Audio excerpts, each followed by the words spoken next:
Hello and welcome back to Precision Personal Training Podcast. This is episode number 8. We are your hosts, Kyle Shaughnessy. And Owen Foley. And we are joined by today's guests, my brother David Shaughnessy and his client, Jenni. Yeah, I suppose why we're here today is because of what Jenni achieved in the time frame she did, and how she did it is nothing short of amazing. And I think a lot of people will stand to benefit from what Jenni has to say. So we're going to get into how exactly you lost 18 kilos in 6 months. Yep. You went on 6 holidays. Yep. Had about 36 takeaways if we did the math right. In and around. And had chocolate and crisps every night. Yeah. Sounds unbelievable, too good to be true, but it actually turns out that that was the case for you. It was, yeah. How did that happen? So when I started with yourself, my main thing was food. That was what put me off for so long. I was like, I love food. I don't want to be eating chicken and rice all the time. So I'll never forget on the first day, you had turned around to me and you were like, what do you find the hardest? And I was like, I love sweets. And you just turned around to me and you were like, you can still have them. So I took it. I was like, okay, if I can still have them, let's see how this goes. And it wasn't so much as a challenge. It was more like enjoyment. Like you gave me my goal going 160 grams of protein, whatever. And once I hit that, it was more like a game of being like, how much can I eat that I shouldn't be eating while staying within calories? And it just went from there. Like it actually was quite easy once you got into it. Do you know what I mean? Yeah, I suppose that's something we should touch on is you seem to have found everything quite easy. Yeah. Like we were talking about right before the podcast started, is that I've had to do very little coaching with Jenni. You know how the theory of getting in shape is actually quite simple. The hard part is applying that theory to like the own individual's life. But like I've never had to really do any sort of coaching with you, aside from like the coaching in here, the technique. Yeah. But like with the nutrition, I said it to you, you took it, that was it. And it's like we never really spoke about it. Yeah. Each week you came in, it's like, oh, how are you doing? And you're like, oh, Dad, this is what I had to eat. Oh, yeah, that sounds lovely. That's pretty much what it was. What are you eating tonight? What are you scratching? Why did you think it would only be chicken and rice? Where did that come about? It was just that perception for so long. Like I suppose it's like the wrong perception you get off social media. Like only now. So you got that from social media, what you said? Yeah, 100%. Okay. And even like growing up and like you'd be talking to the odd person that's going to the gym and they'd be like, no, I can't have that. No, I can't have this. No. Whereas I was like, I don't want that. I don't want to just go into a hobbit lifestyle of living like, right, I get up, I eat this, I go home, I do the gym, I go to bed. You can't socialise, you can't see friends. I didn't want that. And like solely when I started with Dave and was going to do the PTing, to me, it wasn't at the start. It wasn't, I want to go and I want to lose loads of weight and I want to get in shape and whatever. I came in with the idea of just learning how to do everything because I'd never stepped foot in a gym before. So I came in with the idea of going, right, I just want to know how to do everything and I'll potter off myself then and do it. And Dave turned out to me and said, right, if you're going to do it, whatever, he goes, but the bang for your buck is the food. And I said, okay, well, sound, I'm not going to waste my money and time here. If I'm going to do it, I'm going to do it right because I thought about it for so long. So I was like, if I'm going to do it, I'm going to do it right. Yeah. And it nearly became like a game. Do you know that kind of way? It nearly became like, oh, what can I have today and what can I have? And like when I found out you could track Supermax, I was like, this is deadly. Winner. I was like, what can I fit? And I'd come into Dave on like, mainly it was Wednesdays. And he's like, what are you having for dinner tonight? And I was going, well, do you know what now? I have a few calories left. I was like, I'm going to get a few chicken goujons. Or if I could fit a taco fry in, or did I have to get the grilled chicken burger for the protein? Do you know? It was more like a game of numbers. And even you like would say to me sometimes, being like, you're having a great time for yourself here. It was like, are you struggling? And I was like, no, I'm not really. No, this is great. But after the first 2 weeks, I had said to you, you put me on like 2005. And I was like, I actually can't eat that much. Considering to what I went from, like my diet was so bad. To go and then just cut it all back, I was so scared when I went home. I was like, I'm not going to be able to. Can you give us an idea what your diet was on the day before the coaching? Before the coaching, a rough day would be, in the morning, I would have always had a large latte, hazelnut syrup, and either a sausage roll or croissant from Niche. And then I'd have my Niche sandwich, But I wouldn't just have the niche sandwich. I'd have a pile of garlic mayo on the side and a rake of crisps. And then I'd go home then, and maybe 5 out of 7 days of the week I'd have a takeaway because I was too tired or too lazy to cook, or I said I didn't have time. And then I'd always have crisps and chocolate after. Now I still had crisps and chocolate every night, but the difference was I was having like share packets. So I'd go to Super Value and I'd get the big multi-pack or something, or the big share bar, and I'd eat it all to myself. Some days I'd get cookies and sweets and everything along with it, and that was majority of my week. So I was still eating like that. I was just cutting it back a bit. Did you feel happier being more conscious of what you're eating once you started tracking versus kind of going through the motions with your everyday? Yeah, because... What was the difference in how you felt? Even with going with my everyday, everything I was eating, I was feeling bad about in a certain degree. I was like, oh, I shouldn't have this, but I can't not. Like, I want it. So then to go to track it, it was like enjoyment out of eating it, and like being like, I can have this, and I'm allowed to have this, and I can enjoy having this because I'm in my calories. And there was more of like a kick out of it. Do you know that kind of way? Yeah. Rather than sitting there eating the crisp, being like, oh, I shouldn't be eating this, but eating them anyways. Yeah. Do you know that? Do you know? Yeah.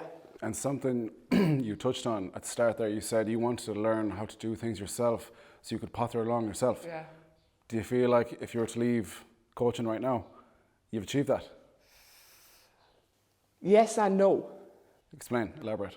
So yes as in, I can go to the gym myself and I'll know what to lift. And I'm pretty sure I have an understanding of progressive overload, and I'll be able to push myself on. But there's something completely different to coming in here that you're standing there and you're going, no, you are going to try them. And like, I want to lift heavier, but when you're on your own, you're kind of, there's the thought in the back of your head going, oh, but what if I can't lift it, and what if I fail it? And you're kind of looking around the place and you're going, oh, will I chance it, will I not? Whereas in here, it's nearly like a safe space. I want to lift heavier, you want me to lift heavier, and it's nearly like enjoyment. And if I don't lift it, we'll try again. Do you know that kind of way? But you just, the progression in here is just like way faster, because it's nearly like that safe space of being like, no, we're going to try it. Do you know that kind of way? There's less pressure. Yeah. Because like we have like online clients that will come in and they'd be like saying, geez, like I find I can push myself harder in here. Yeah. Because like it's obviously quieter because it's private and it's one-to-one basis with two other coaches. But what we say to clients here, do it in here so you don't look like a gomy in the gym by yourself. Yeah, You know? exactly. And that pressure's off. Yeah. And then they end up doing it and doing it well. Yeah. So it makes sense. I totally agree. So that's the only thing you're missing. Nutrition-wise, that's your sound. Like you're I feel cruising. I've been cruising the whole time. That's very true. every time Dave would get to a stage where he'd cut my calories a bit, I'd be sitting there going, oh Jesus, and I'd be thinking about what I'd have to cut out. But then I'd come in the next session, you're going, how are you finding it? And I'm going, yeah, it's sound, it's actually grand.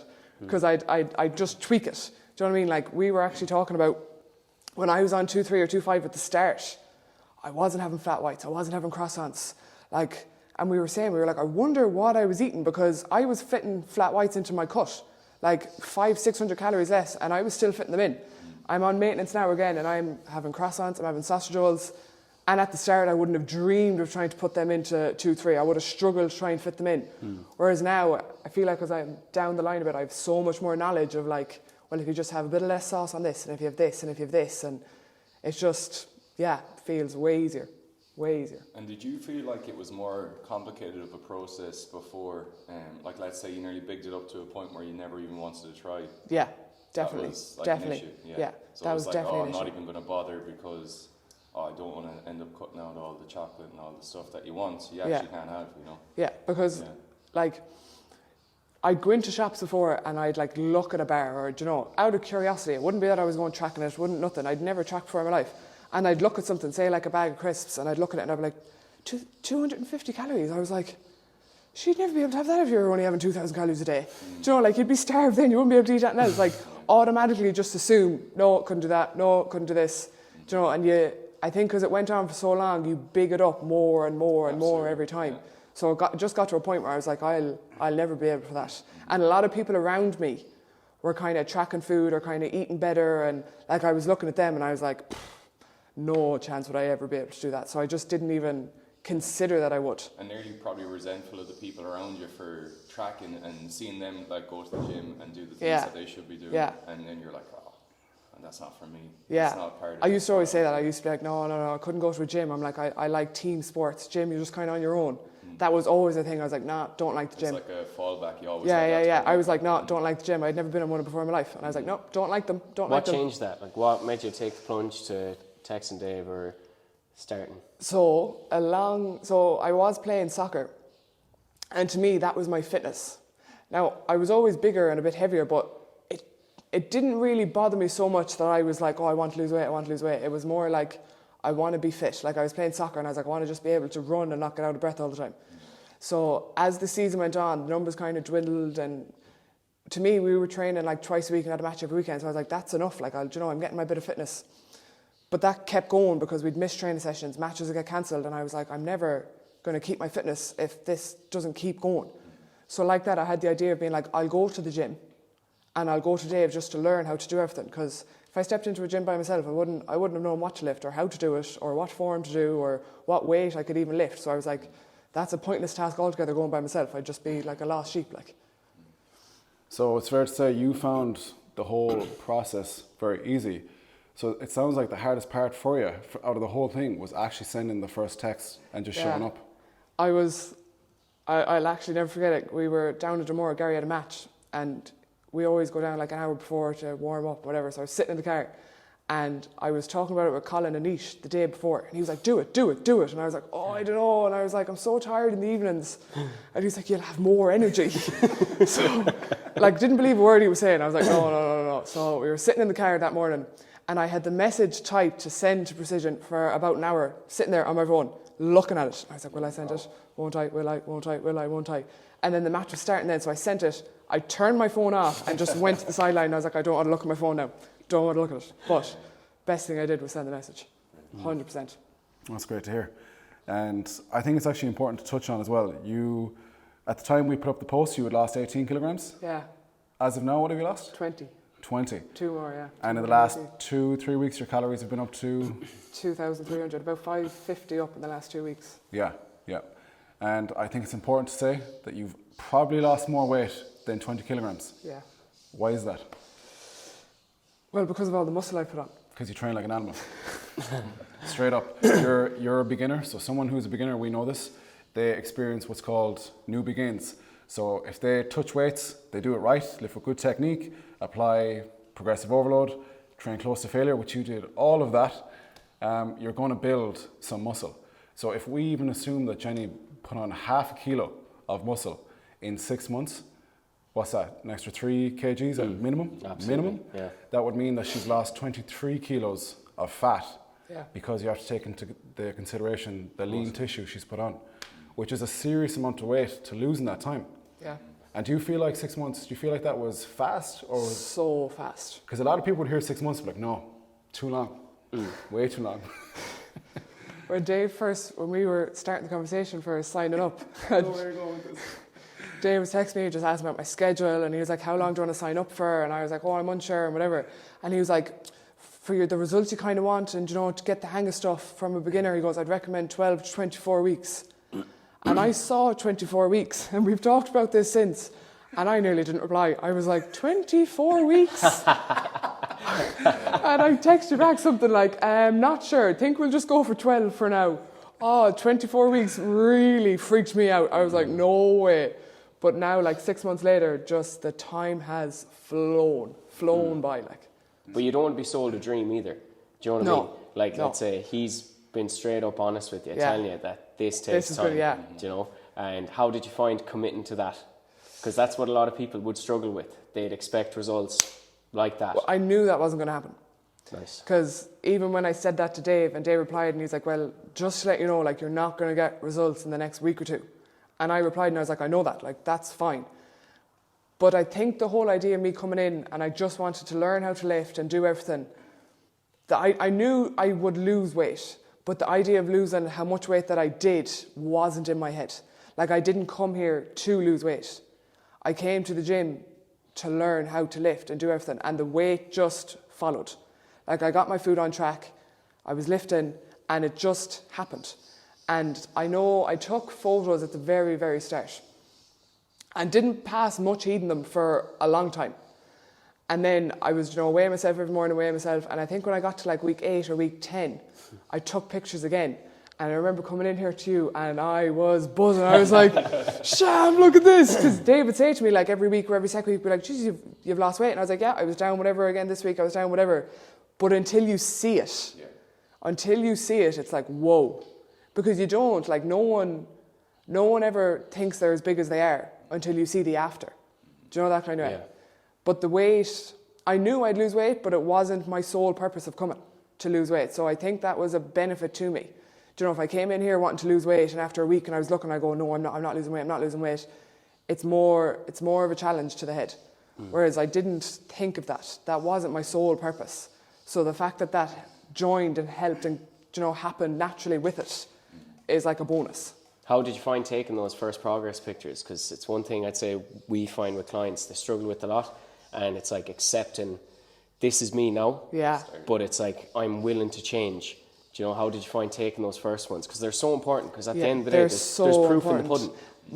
My biggest regret is not taking more of them and more angles. Yeah. I got up that morning, and even when I put the shorts on, I put it a bit up over my belly. Do you know, that kind of way? Yeah. I went and I stood straight, I stood behind, stood to the side, did the pose, and I was like, right, that's it, put the phone down. And I went and got dressed again.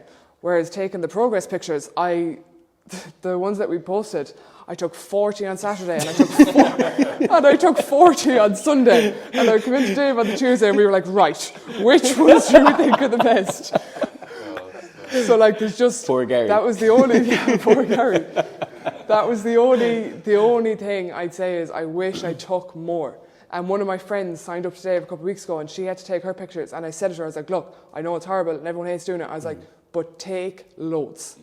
I was like, don't look at them again, but just take loads of them. Loads of angles, loads of pictures. Don't hide anything. I was like, because you will be thankful to yourself for doing that in a couple of months' time when you take the progress pictures. Yeah. You'll be glad that you took all them at that time. Yeah. Yeah. It's almost like a lack of self-belief. Like, that's why the photos are so important, because like you said, you don't believe it until you actually see it. You're like, holy shit. Yeah. And it seems to be always a regret if people don't take them and they get great results. They're like, oh, why didn't I take those photos in the start? Yeah. For you as the coach, to Jenny, what metrics did you go off to keep Jenny on the straight and narrow? Because you're not going to see progress straight away. No. Joe, you said you didn't take pictures till 9 or 10 weeks. Yeah. And you probably seen weight come off or stronger. You probably put on a top and you're like, geez, this feels great. Yeah. What metrics did you look at with Jenny from the start? Or how did you keep her on that A to B route that you designed for her? Yeah. Well, first of all, like Jenny said, I set the bar. I was like, you're not going to see progress straight away, not the progress you want to see. But I said, we're going to track your body weight every day. We're going to take the photos at the start, and I probably gave you the spiel of, I know it's uncomfortable, but you will be glad you've taken these down the line. And we, aside from photos, we tracked your gym progress, and then I suppose how you're feeling, how your clothes are feeling. Yeah. That was pretty much it. So photos, body weight, how our clothes are fitting, and gym performance.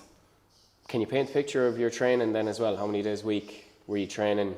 How many sessions? The first 12 weeks we started off training only twice. Twice a week, one upper, one lower. Yeah, and Jenny then wanted to train after her first 12 weeks. She was like, I want to do this again, and I want to go with 3 sessions. Yeah. And I was like, deadly. Yeah. And that third session, we've had a lot of fun with that third one. We've had a lot of fun with that third session, yeah. Why? What did you do?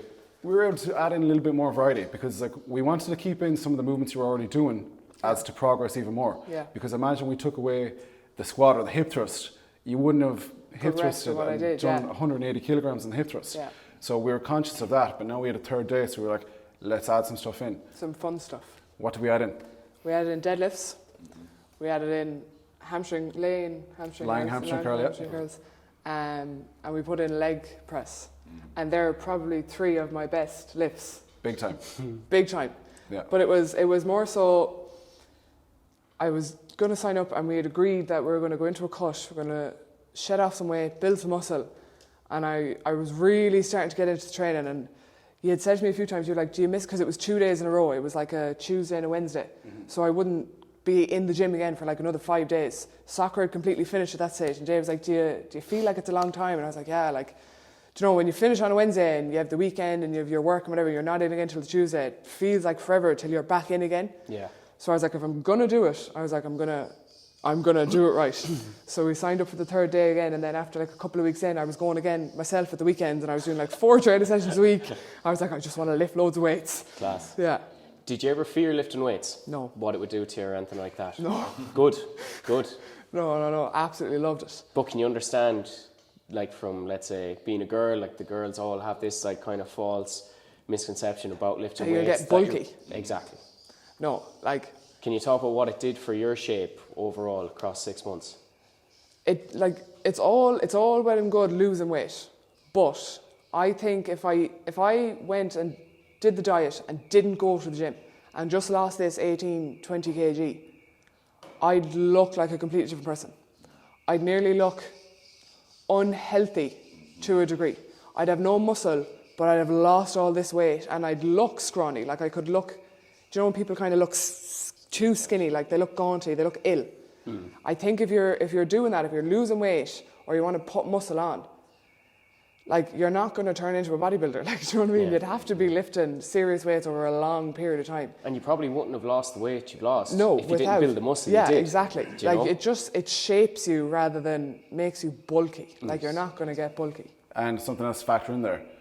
I think what kept you coming back every week is that you loved training. Yeah, I did, yeah. And fun is an important factor in all of this, because if someone's having a good time, they're more likely to stick to it and give it enough time to actually see results. Yeah, 100%. I came in, like we never really had a bad session. No, we didn't. No. Like I'd come in, like even like that, people were like, oh, how are you, like, you know, going and whatever. Like you could even ask Gary in the car sometimes. I'd come home from work and I'd be asleep, nearly half asleep on the couch, and be like, how am I supposed to go to the gym? And he'd be like, you'll be fine, come on. But it's like the minute you step in the door, like there's no point, like there's not enough hours in the day sometimes, so there's no point taking an hour out of your day to come here and half-arse it. Absolutely. What is the point? You're better off not going. Like you're not making progress, you're wasting your time, you're wasting your coach's time, like it's so pointless. Come in and lift the weights and go home again. It's as simple as that. Like there's no point complaining about like if you're not making, like, that'd be like me coming in here doing half-hour sessions and being like, Dave, nothing's happening and I'm not making progress and this, that, whatever. Do you know, it'd only be myself to blame. Do you know what I mean? It is only an hour in the day. Just get it done and do it. Do you know what I mean? You get more out of it, and you actually enjoy it more if you just push more. Yeah. Do you know what I mean?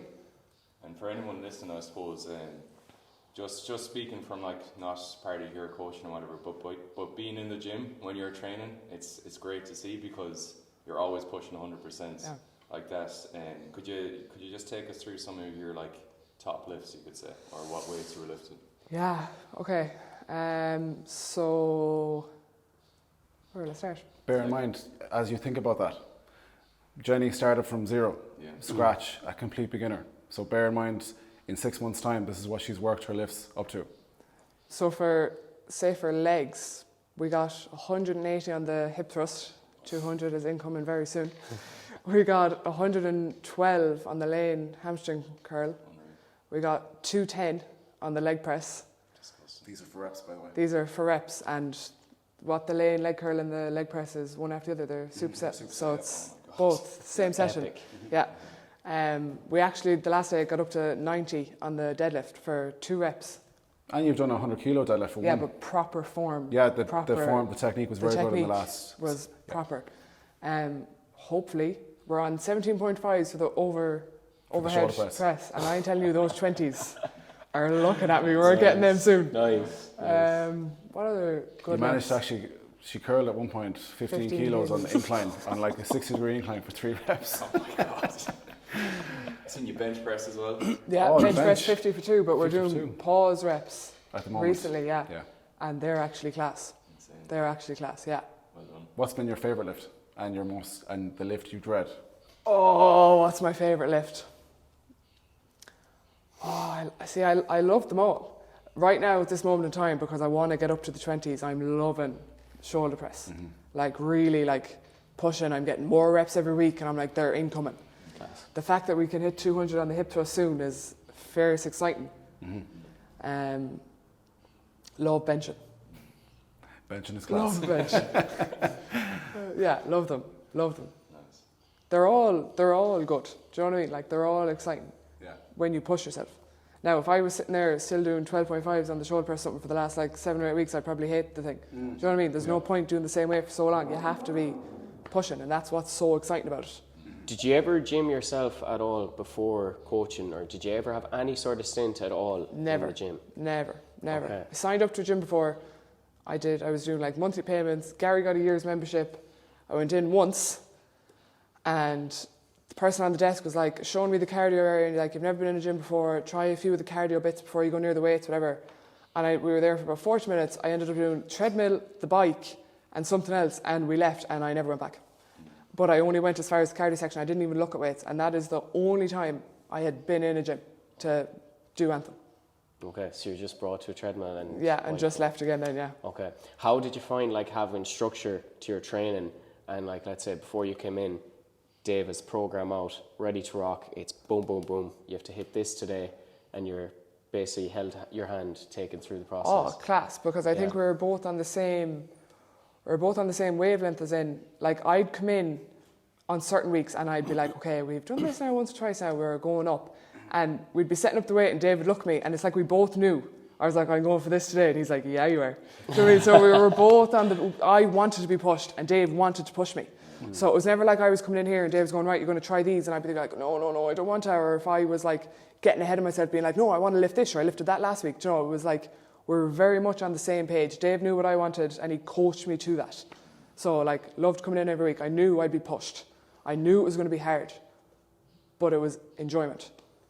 Yeah, exactly. And that's something like I think we've to pride ourselves on, is like, let's say, having been like kind of programming nerds and then trialing new stuff like with clients like yourself, like you were doing like the Mark Carroll kind of hip thrust method, that sort of stuff. How did you find those, like, let's say, even intensity techniques added in? Because I don't think you'd get that around here often. Like, you know, when a client comes through the door, we have their program outlined and it's structured and you're taken through it. And whatever we can throw in to make it fun and spice it up. How did you find those few bits being added in? Because I know, well, he loved doing it too. Yeah, he loves that stuff is class. Dave loves inflicting pain. Good pain, but he loves it. Miscounting the odd rep here or there, he gets great enjoyment out of it. It's worked in your favour. It has. The thought of them, so the thought of that hip thrust, of those 20 reps, the thought of it, I dread. So what did you have to do for people listening? Because they won't know. So I had to do 10 reps. The first 9 reps, I had to pause for 3 seconds at the top. This is on the hip thrust? On the hip thrust. I had to pause for 3 seconds at the top. On the 10th rep, I had to pause for 10 seconds. And then I had to do like 10 mini reps.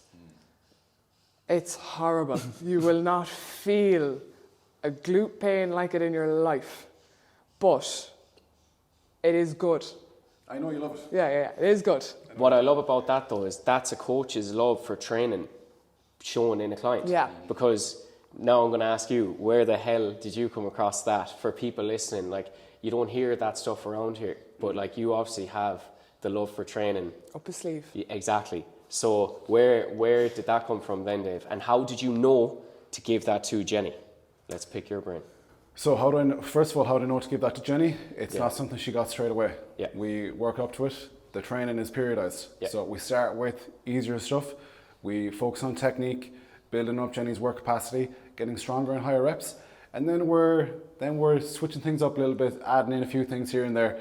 Do you remember we would have started with the hip thrust? Then we would have done, after maybe the next 4 weeks, we started with a 1 and 1/4 rep.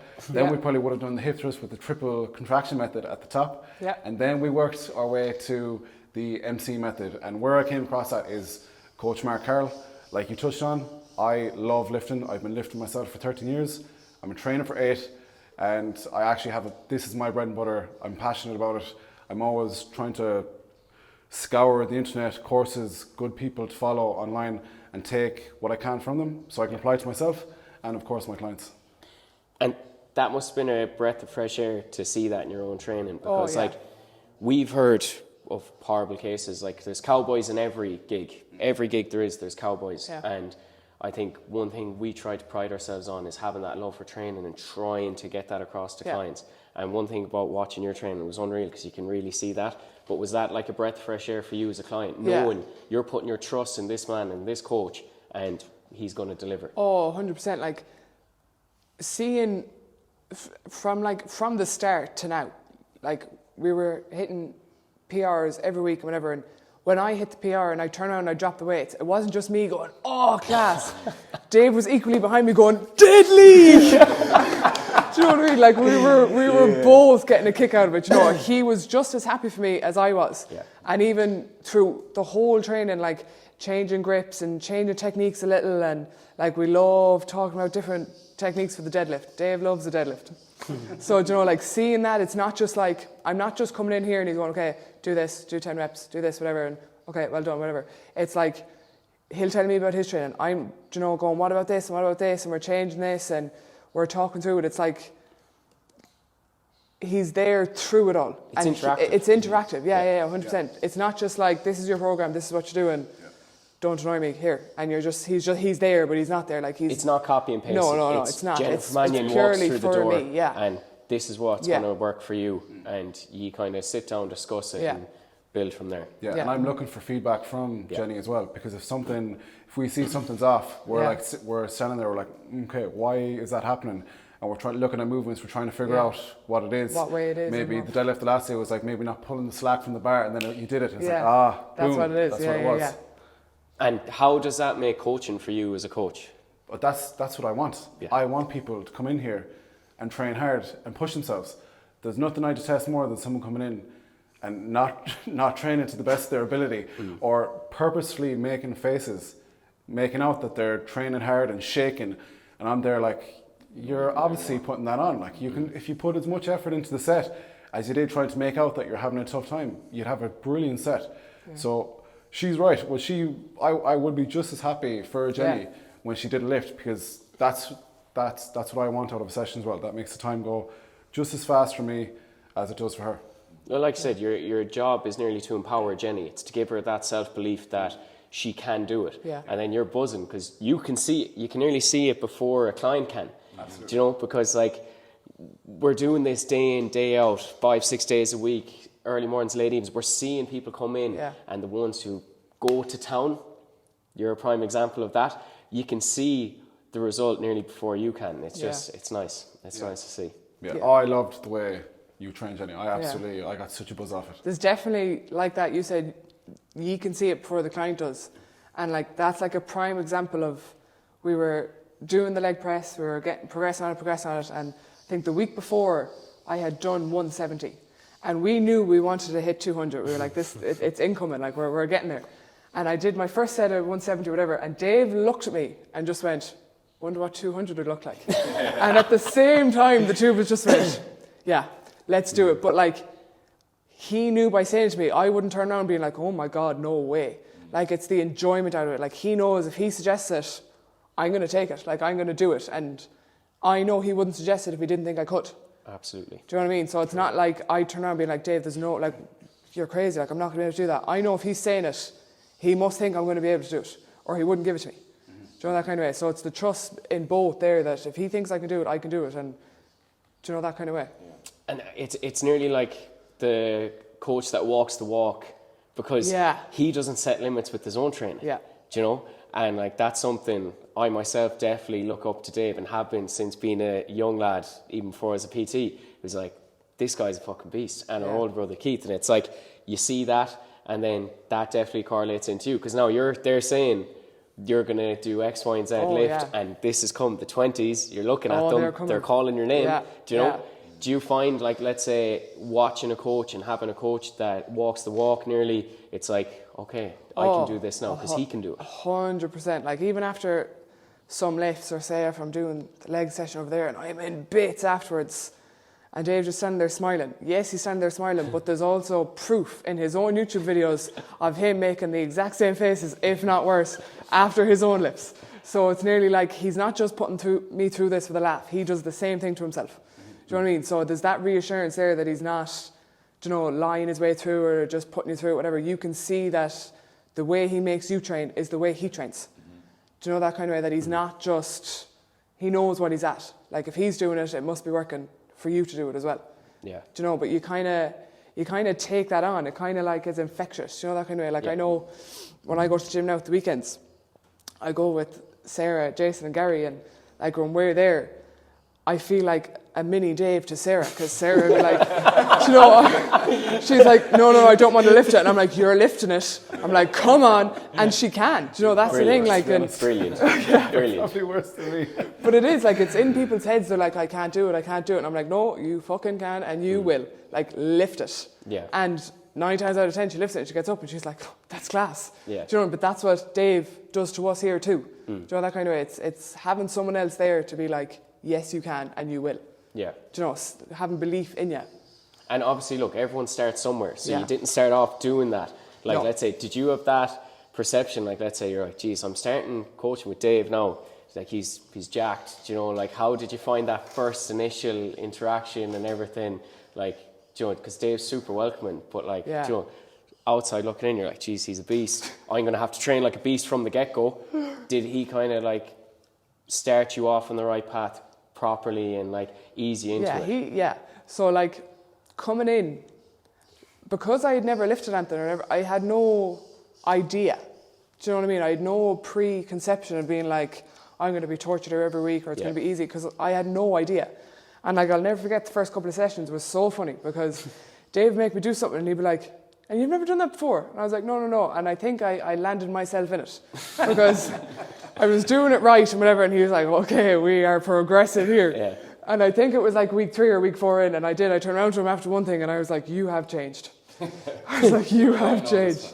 But he does, it was so easy. It wasn't like intimidating, nothing. It was so gradual. It was like just getting to know each other, and how do you do this and how do you do that, and like, if I had any question, I knew I could have asked it without sounding stupid. Like, there was no like, what do you mean you don't know this? What do you mean you don't know that? Do you know, that kind of way? It was easy to that degree, yeah. And just a question for me, you were mentioning there on weekends that is it yourself, Gary, Jason and Sarah, you all go to the gym. Yeah. So would you say your lifestyle over the last 6 months has then changed into doing more things that are related to, let's say, not going out or not, you know, sitting in bed all day, or getting up and actually being active instead of, you know, just being lying down or whatever? The person I am today to the person I was 6 months ago are two completely different people.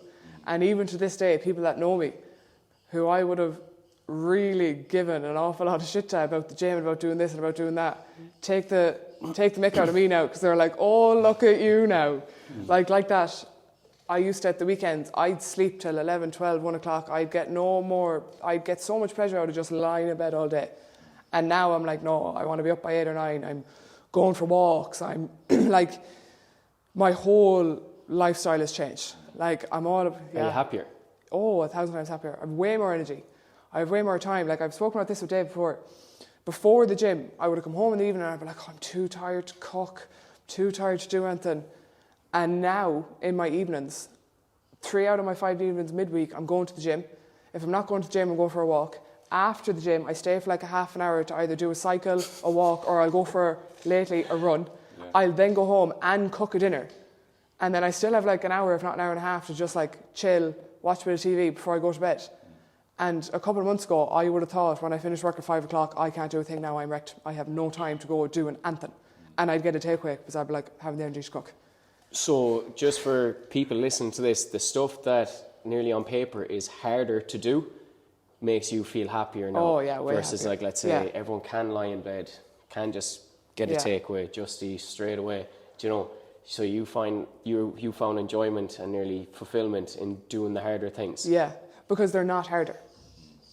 They actually make it quite easier. Like, I would have had no energy before, and I would have slept on my days off most of the day because I would have been so tired. But I was so tired because I had no energy because I did nothing.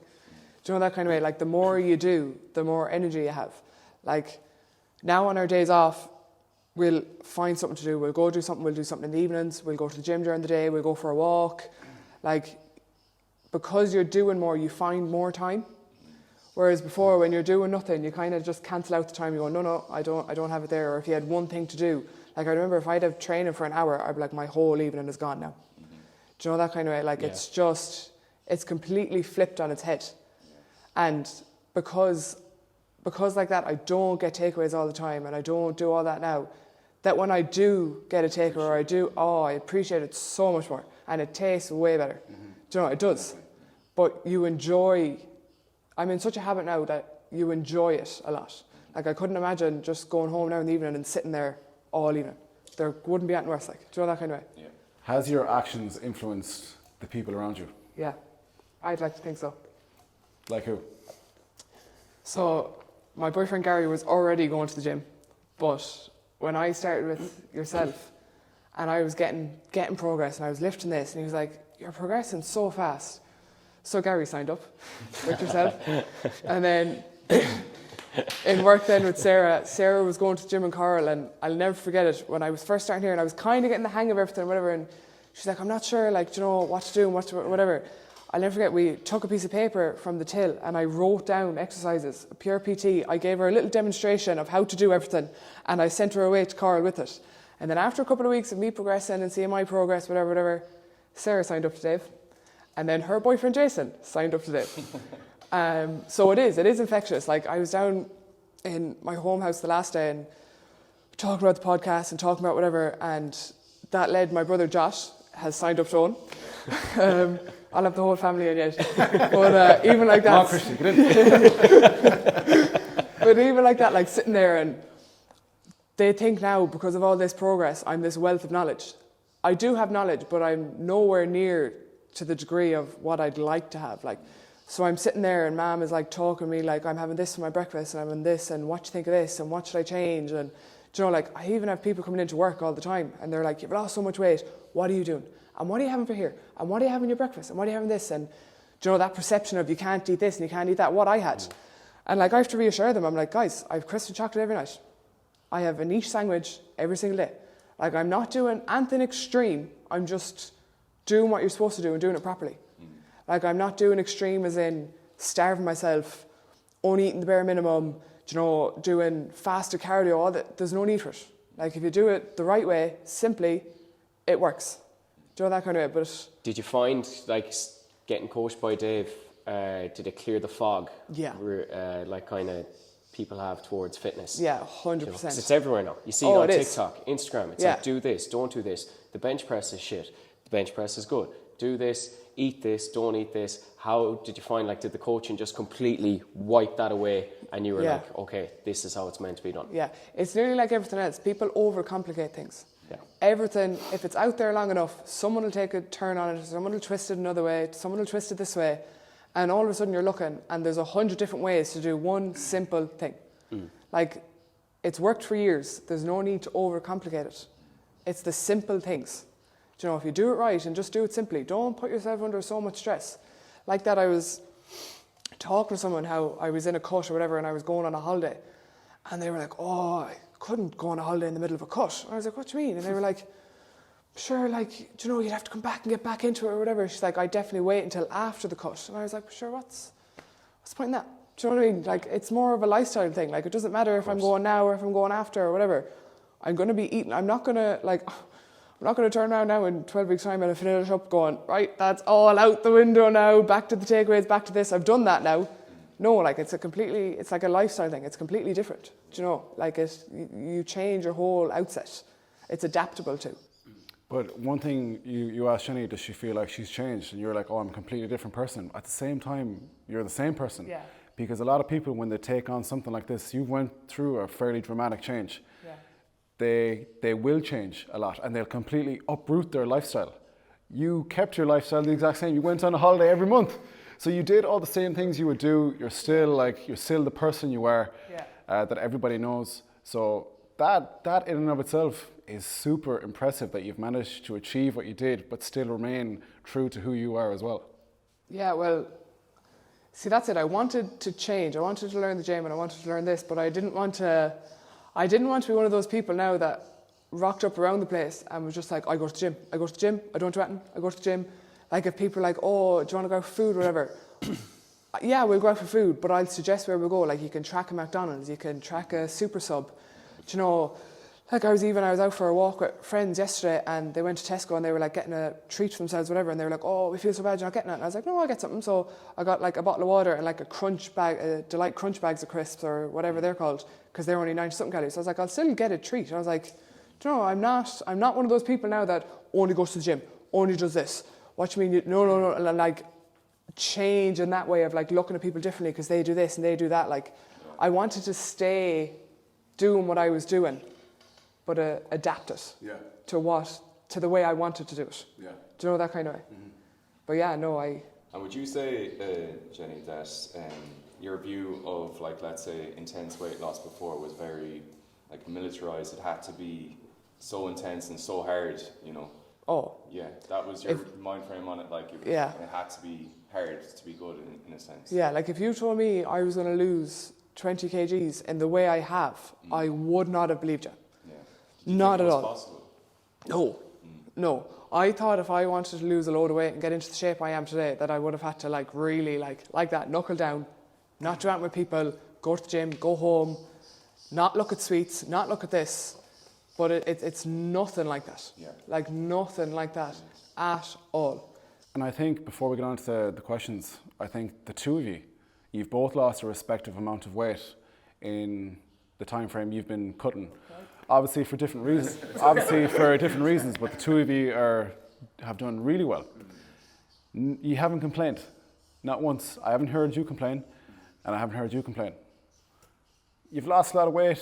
You're getting on really well. Obviously, it is challenging, but no complaint. Why? It's perspective. Yeah. You know yourself, like there's people out there who don't have the choice to starve themselves because it's essentially like you're putting up with being a bit hungry. Yeah. But for my weight loss, like this is 3 years in the works. Do you know, like I was eating close to, what should we say, probably 5,000 calories a day. Yeah, it was a lot of food. I got swelled, and like that now the calorie drop has worked well because at the start, and I think when I touched on the progress pictures side of it, like coach, myself, standing in front of a camera, like Dave took the progress pictures when I was 110 kilos. It's like, Jesus Christ, like I actually have to do this now. I have to go away and commit to this. I'm doing this for myself. And there is a high degree of acceptance, and it definitely isn't easy. And for anyone listening to this, if you do have weight to lose, just stop putting it in the back burner of your brain and just casting it to the side. Like, just accept where you're at and be like, it can't get any worse. If you go to do something, it can't get any worse. So whatever bit you do, you will improve. But to be honest, I don't know about you, I haven't found it that hard. Like even Friday night there, we had Dobro's homemade pizza kits. And you have to look at it from, you have to take yourself out of that bubble you put yourself into, because you touched it and you made a great point. You don't want it to be just the gym. You don't want it to be like, this is my life. It's all I'm made out to be now. Yeah. And no, I'm not having that. I'm not going for that meal with my partner or something like that. You kind of have to take yourself out of that little bubble you put yourself in. And one meal isn't going to offset month's progress or whatever you've put in. So yeah, no, it's definitely a perspective thing. I think it's a choice. I think the perspective is the difference, and it is a fine line, but the difference between restriction and strict restriction. Like that, you had Dobro's Friday night. Like, yeah, I had Supermax and tracked it, whatever, but I had plenty of untracked meals. Like there was, and I never felt bad for it. And a lot of the time, I'd come into you during the week, and I'd be like, oh, like really, really, really wanted a pizza Saturday night, and I couldn't, and I just said, you know what? I'm still living my life, and I'd have it, and I'd wake up the next day and be lighter again, because one meal isn't gonna throw you over the edge. It's like being 50 calories over, or like, it's the strict restriction, I think, that kills people. It's the idea of being like, I can't have that, I can't do this, I can't, rather than being like a takeaway every 2 weeks, or, you know, going over your calories a little bit one day because, you know, you're having a shit day, or you want to have that extra bar of chocolate, whatever. It's not gonna kill months of progress. Do you know, if you just, have the extra bar, or have that takeaway, and just go to bed and wake up and just start fresh again the next day. Do you know, it's nothing like, it's not hard. And it's so funny saying that, because people are going to look at this and be like, don't be so cocky being like, it's not hard, but it's not. Like it's a mindset thing. Yeah, it's a mindset thing. Like, do you know, you can have the food. Yeah. You're just choosing not to. Yes. And then it's like, you stop yourself and this is a lot of work I've picked up from, especially work with Paul Dermody to teach clients, but even for myself. Like, I'm listening to this guy talk about the psychology of eating, and you can have the food. You actually can eat it. It's just you're choosing not to. You're choosing not to have that food right now, and you're thinking of the person you're going to become in the 6 months, in the 10 months, whatever it is, you know. It's you have the choice, and it's choosing in that moment what's the right choice for you. Yeah. So sometimes the right thing for you was to actually have a pizza on a Saturday night with Gary or Jason, Sarah, and go over your calories and have a good time with them. Yeah. So I think it's the I can, but choosing not to, versus the I can't. Because what's human nature? You tell someone they can't do something, what are they going to do? And that's just going to be at the forefront of the mind. Jenny, you can't have pizza. All Jenny's going to be thinking about is, can't have pizza. So we're just making her want pizza more by saying you can't have it. And I think you've seen it as well. Like, the three of us are massive foodies. Yeah. Oh. Do you know, like, people have probably a idea of what the coaching would entail and everything. Like strict meal plans, chicken, rice, broccoli. We're absolute massive foodies. Yeah. I think you were just into your cut, maybe. I'm not sure how far into it, but you went somewhere, I can't remember where, but you brought cookies. Oh, Ben's back. Cookies. And you're welcome. I remember like looking at you and being like, oh, will you have one, will you not? And you did. You know, you 422 calories. I tracked that. That's it, you tracked it, and you were able to fit it in. You know? So like, you don't have to completely ignore like that special occasion. Oh, it was a cookie. You know, a lot of calories, but you were still able to get it in. Well, and continue progress. You're in that mindset of Jennifer is after bringing these cookies across the water. Yeah. She's brought them from another country. And they were nice. So am I going to be? That was like, when did you go? Was it February? To London. It was just before we went to Edinburgh, so it was around January, February, yeah. And it was like, okay, I can say no when she's done a really nice thing here. She didn't have to do it, and I could be a dick and just be like, no, not having that. Or I could just be like, look, accept it. Your protein might be a bit low. You might be a bit over. You have 23 weeks to go. It's one cookie. One day, one cookie. One cookie isn't going to mess you up, you know. So it's all a mindset thing. It really is. But we talked about this during the week as well. Yes, I was strict to a degree, but I think like that, the holidays and not tracking and the meals out where I didn't track, I'd have an off-track meal, or I'd have that extra little bit or whatever. I genuinely, in the long run, think that benefited me. I think if I went 12 weeks of that cut and was like, right, I'm not having a takeaway, I'm not going to do this, we're doing our no holidays, I'm going to follow this now for 12 weeks and lose a load of weight, I genuinely think I would have just went off the rails then when it was over. I'd be like, okay, I can eat again, and stuff my face. Yeah. I think that every 3 or 4 weeks of going away or having a takeaway every 2 or 3 weeks and whatever, and having that bit of like indulgence was like a reward, and like, okay, that was so nice, grand, and it refocuses you. It kind of kills that bit of hunger, and it kills that like sensation to eat all around you, and then you're back on it the next day and you're happy again. It's fine. It's done. They're little pit stops. Because like, imagine you're doing a massive drive and like you don't pull in at all. You can't. You'd go absolutely crazy. You'd be in a car for 12 hours and you're like, I'm going to go mental.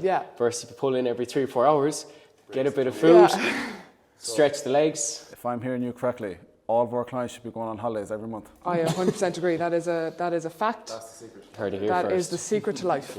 That is the secret to life. Book the holiday and worry about the money later. It's all right, it'll come. Dead right. Right, it's a question, Sam. Sean, pull up the questions. Right. What's the plan for Jen now? New goals? New goals. So, we're still on a deficit, sort of. So, we finished the deficit 2 weeks ago. We're giving my body a little bit of a break, a little bit of a refuel. So for 4 weeks, I'm doing maintenance. It's not really maintenance because I'm still losing weight, but extra calories, more fuel, getting a bit stronger. And then we're going to do 8 more weeks of a cut just to really shred off, tone up, and see where we're at. Who knows what will happen after that, but for now, that's the plan. How did you really find Dave as a trainer? Be honest now, Jen. No, sound. Like, it started off... yeah. Behind my back.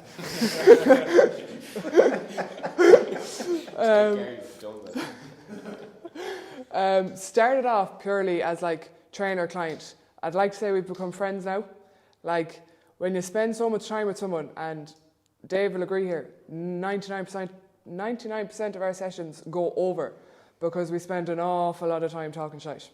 We do. We'll either be showing each other pictures of our dinners from the night before, we'll be telling each other what dinner we're going to have, or like what you ate that day, what you saw that day, who's lifted a serious weight.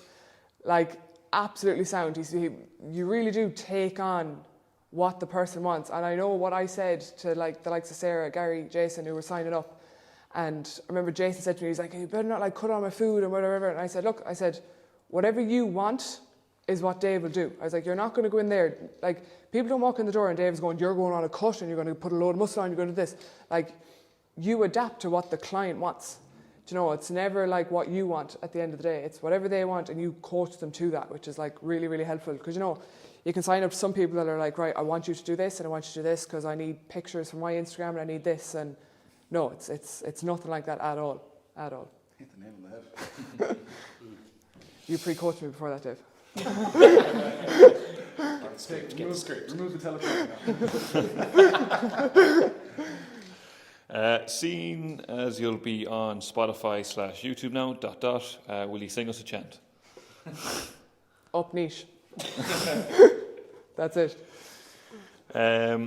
Any chance of an oat milk flat white with extra shot, Jen? Cheers. No problem at all. I'm in there from 9 o'clock tomorrow morning till 4 o'clock, whenever you want. As niche is full of top-notch sambos and treats, how did you manage to stay so disciplined? That's a really, really good question.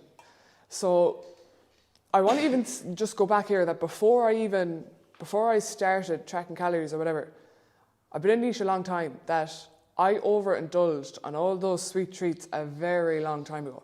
Like there was a stage where I'd have brownies, cookies, blondies, like I was having them every single day, all the time. Like eventually if you eat something often enough, like you get sick of it. So bakes wise, I wasn't really at any point being like, oh, I really want one. I still had a niche sandwich every single day. I have had a niche sandwich every single day for nearly like 3.5, 4 years now. There was no need to cut that out. I still needed to eat a lunch. It was just about tracking it. I put a bit more chicken in it. I put a little bit less sauce in it. But I still ate them. They're tom, you know, so still ate them. And it was more so a choice of not having them rather than that I couldn't have them. And I remember at the start, you'd come in once or twice, you're like, oh, they look class, what do they taste like? And I'd be like, oh, I can't have them. And you were like, no, you can. You're choosing not to. And at the start, I wouldn't have had them at all. Like, I wouldn't have even looked. I was saying this to you before, but now that I'm back on an extra 500, 550 calories a day, I'm having sausage rolls every day. I'm having croissants. I had a croissant today. I had a sausage roll there the last day during the week. I actually had a cookie for the first time in a long time during the week with a flat white. Great combination. Unbelievable combination. So, like, I'm still eating it. I'm still doing it. I'm choosing not to have them because I'd rather keep, say, that 400 or 500 calories that I have left over from my meals. I'd rather keep that till the evening because I love eating at night. I'd rather keep that at night, go home, get my crisps, get my chocolate, maybe a biscuit or two, and I'll enjoy it then. But if I wanted to enjoy it during the day, I would let myself. Do you know, it's not about restriction. It's just when you want to have that food. There's no good or bad foods. No, there's not. Because, like, even Sean yourself, you had were telling me about the Twix brownie. I was about to say, that is insane. Yeah, it's the best thing I've ever had. So, like, It's so good. And you'd have that, and you're having that after a work shift, and then straight away. But that's satisfying, that sort of treat, that balance. Do you know, because like you might have two different goals, but the message is still the same. There's no good or bad foods, and there has to be that sweet balance. Yeah, literally sweet balance. In your diet. But I'm a lot greedier, so I'd rather, like Sean say, I'll have the Twix brownie and that'll do him, that's his sugar fix. I would rather have 2 or 3 bags of crisps with a bar and a cookie. Like, I'm more for quantity. I want a few different bits. Whereas that day I had the cookie, I accepted it, and I was like, right, I'm just going to have the cookie. This is going to be my only sweet treat today. And I had the cookie in a flat white, and that was fine too. But 99% of the time, I want that little bit more. I want to be able to have a bag of crisps, a cookie, a bar, a few sweets. You know, I like variety rather than just one thing, but that's just me personally.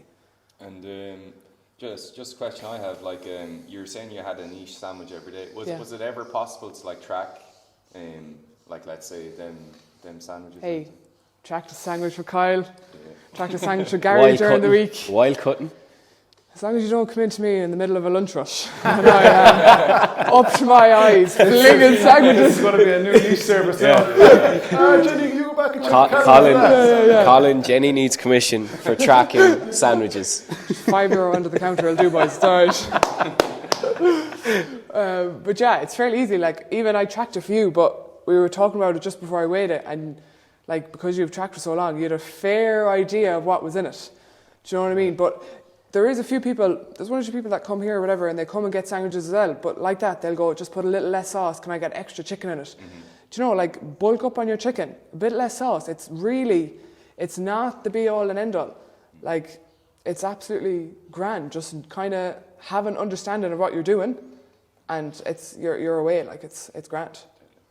But if anything, it's the experience with food like that. Like, I find walking through the doors of Niche, getting a coffee, you're greeted by guys, like, staff is unreal, and then the quality of the food you're getting, like me and Sean talked about this as well. Yeah. Like, it's the whole experience with that. Yeah. And if you completely take yourself away from those experiences, regardless of fitness goals, you know, whether you're gaining, whether you're cutting, maintaining, whatever, you're not going to enjoy yourself. No. So, like, going in there, it's like that can nearly make your day, like smelling the coffee, getting those treats, having a sandwich, you know, but as long as there's balance. Yeah. There's balance. You're not going milling a pack of biscuits when you go home in the evening and getting a shit sleep and you're waking up groggy, Dave, waking up in a worse spot the next morning, you know. Yeah, totally agree. Do you know what?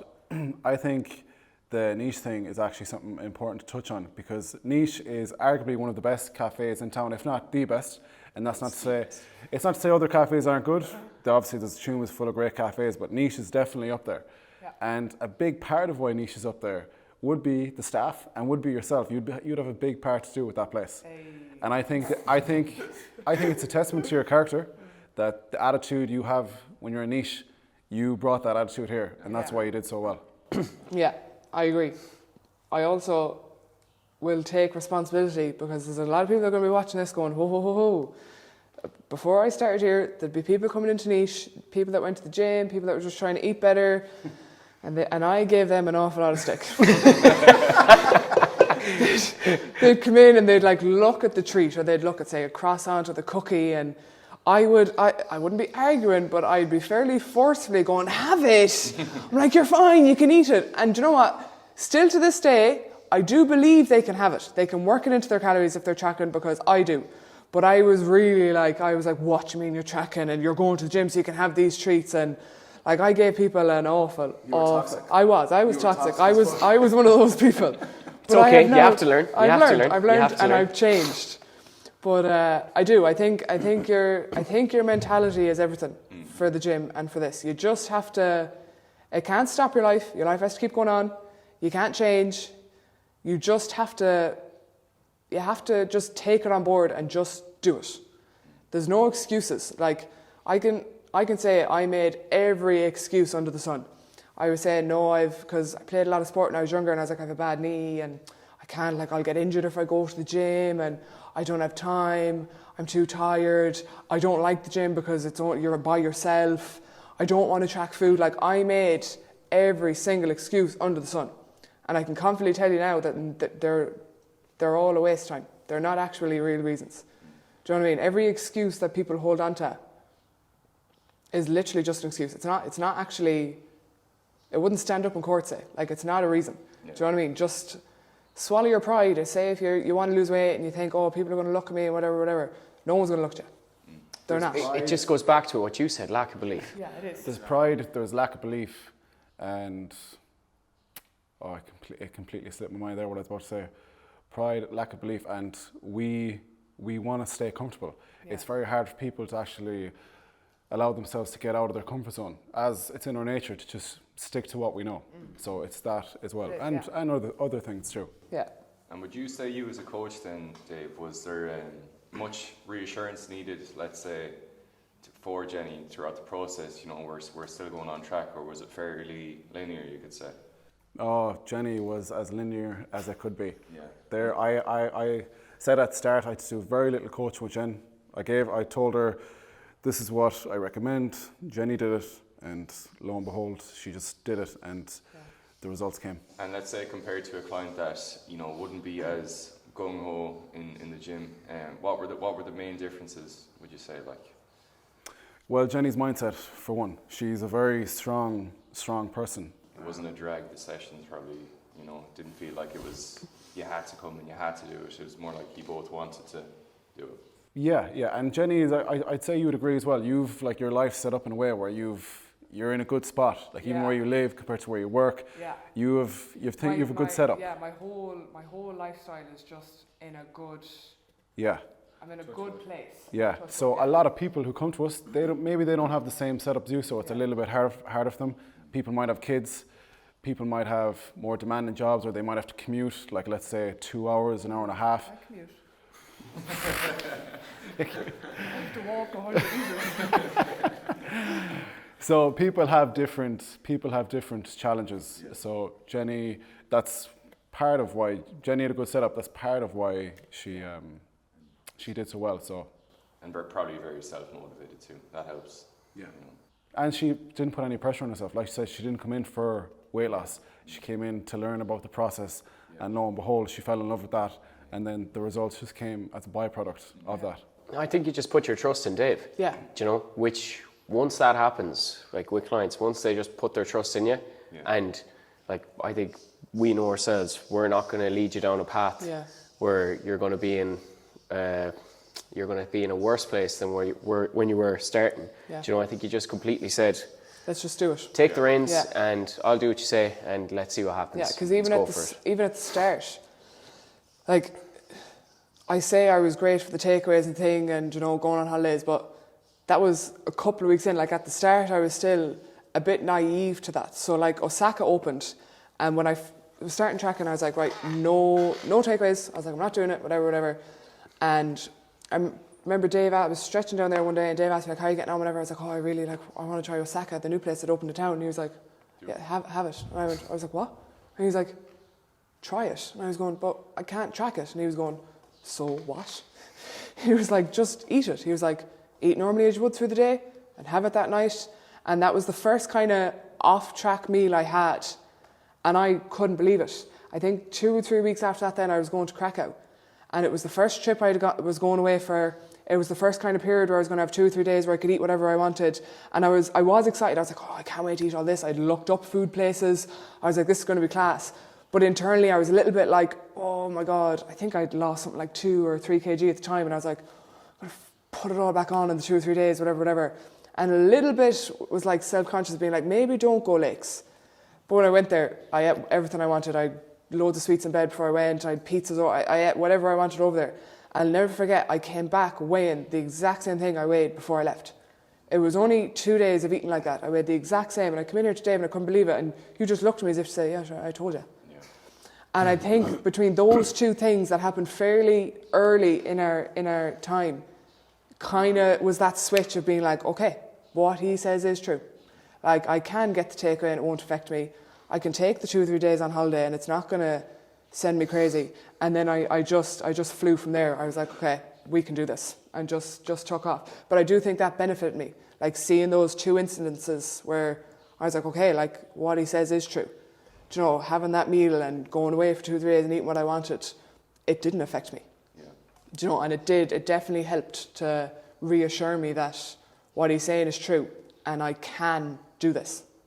And I suppose his reaction as well being that, you come in and it's like, oh, I had this, and he's not like, oh, you shouldn't be doing no, it. Never. There's never any temptation to lie or say, oh, I was eating clean when you were getting your takeaways or whatever. You were able to be honest, and that is, I think, key to a lot of of the results you see. Yeah, there was no need to turn around and be like, oh yeah, no, the weekend was great. I had a salad and I had whatever, and secretly then I was at home having a McDonald's and a load of crisps, whatever.